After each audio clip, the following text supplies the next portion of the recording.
Meanwhile, the defense and security chiefs of African Union member states have been meeting in the Ethiopian capital, Addis Ababa.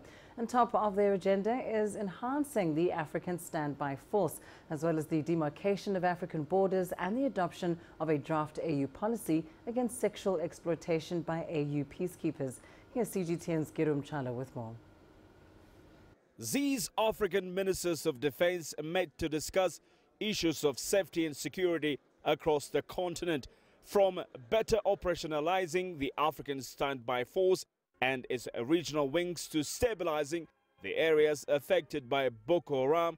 All has been discussed. One of the highlights of the talks here was the ministerial declaration on delimitation and demarcation of African borders. The AU has given itself till 2022 to delimit and demarcate African borders.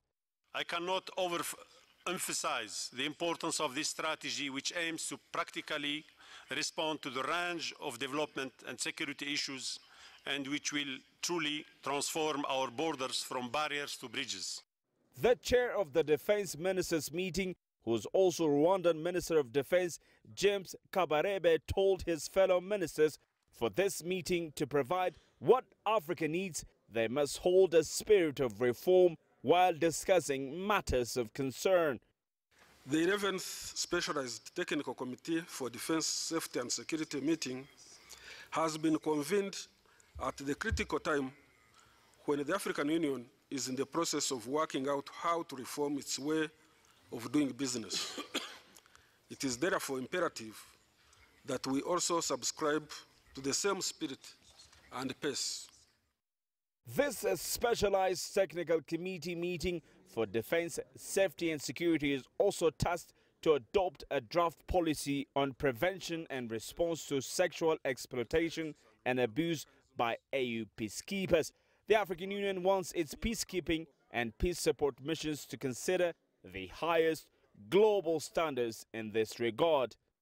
The Commission looks forward to facilitating the process for the endorsement of the draft policy on conduct and discipline and the draft policy on prevention and response to sexual exploitation and abuse. These policies are critical for the credibility and effective operation of our peace support operations.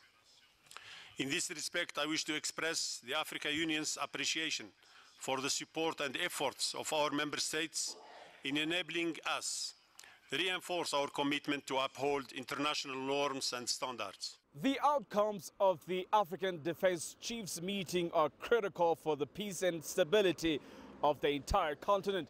Some of the decisions, including those which are going to be made on addressing humanitarian issues on Boko Haram affected regions and the border demarcation strategy, will directly resolve long-standing problems of AU member states. Girum, Chala, CGTN at the African Union headquarters in Addis Ababa.